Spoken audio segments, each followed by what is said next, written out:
after I had my 5th baby, Dawn was bringing me dinner. She's a really good cook, so I was so excited. And she came to the door, and she had this big cake, and she said, "I'm sorry." I said, "What?"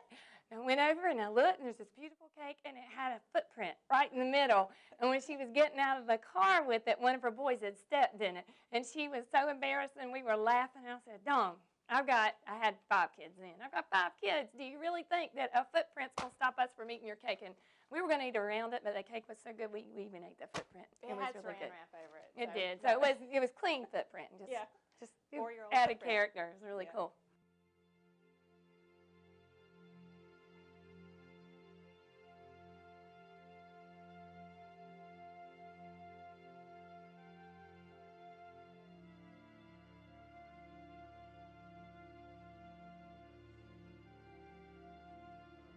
So we first met in a Bible study, and we each had preschoolers, and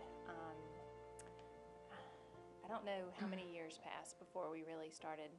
We talked a lot at church, and then we went out for dinner one night, and we just realized we had so much in common, and we would run into each other at the store with our babies, and I guess, how was it? We decided we were going to run a half marathon, and this was after Allison had Z, and we had so much fun planning for that, and we were very driven and motivated to get this done, and we were thinking about what kind of mileage and all that stuff. We had everything all mapped out, and every time we ran, we would go, one of us would drive around and see how far we had gone, and I mean, we were just very into the whole thing. And so we actually did run a few races together, but then there were several that we ran together and we weren't able to run because one of our kids would get sick. And so we decided that God, looking back on it now, we think that God was saying, you know, this friendship is not about you and how far or how fast you can run, but it's about me and your relationship with each other and your relationship with me. Our friendship really is a gift, and I think that He used that just to bring us together. And now we don't track our mileage anymore at all. But when we're running, we'll notice the sunset and just talk about how good God is to give us something beautiful to look at while we're running. Remember, we saw a hawk the other day. Yes. And well, we did see a bat. That wasn't good because he swooped down at me, but it was still. That was fun. That's right. Well, for several years when we run, we always stop at the end and we pray. And I remember the other day we were talking, and I was telling her something that was just really bothering me, something I was going through. And she said, "You know, I've been going through the same thing." And she said, "Do you remember? You said, let's go ahead and pray right now. Let's not wait till we get back." So I said, "Do we have to close our eyes?" And Dawn said, "No, we don't have to close our eyes." So we went ahead and prayed while we were moving, and it was wonderful, and it just felt like a burden was lifted. Did you feel that way? I did feel that way.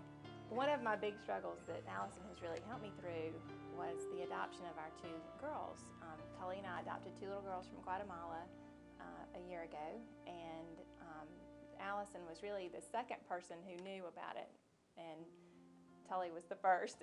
And so we have prayed over the adoption and prayed for the paperwork to go smoothly, and when I would hit a snag with the paperwork, we would get a phone call from our agency, and then I would, call Tully and tell him what was going on, and then I would call Allison, and she would pray with me about it. And I started to get frustrated towards the end because it just seemed like they were never going to get here. It seemed like there was just obstacle after obstacle, and then finally, I would call Allison, and she would say, "Dawn, God has the perfect time for those little girls to come home, and He knows about all this. He knew this is no surprise to Him, and He's going to bring them home when the time is right."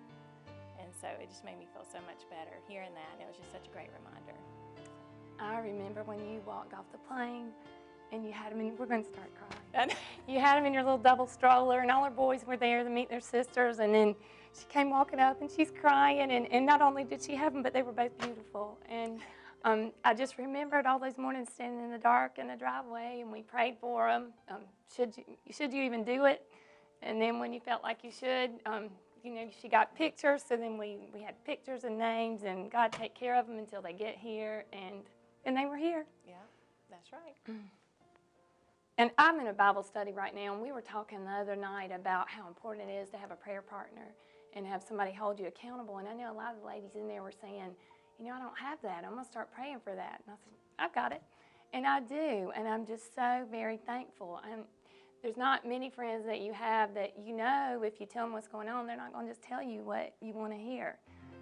And Dawn has this great way of telling me that I'm totally not right, but in a positive way, and helping me refocus, and that's very important. That goes both ways.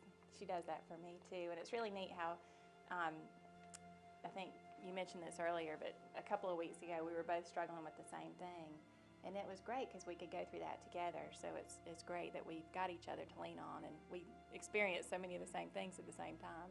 So it's neat. God gave us each other too, because I think we might both be kind of strange to other people, because I was thinking about our conversations at 6 in the morning, and what have they been recently, like diaper rash and cleaning tile grout around the potty. I don't know if we're supposed to say that. And then this morning she was totally telling me a long story, and then we both have this favorite smell, and it's clean laundry. Yeah. And then in the middle of the story she looked at me and said, I smell laundry. Somebody's doing laundry. So we stopped and started talking about front loaders and how much can you put in it, and what do you do if the clothes smell sour? And she said vinegar. I'm going to try that later. Yeah. Didn't wash any clothes since then, but. Hi, I'm Allison. And I'm Dawn, and this is our journey story.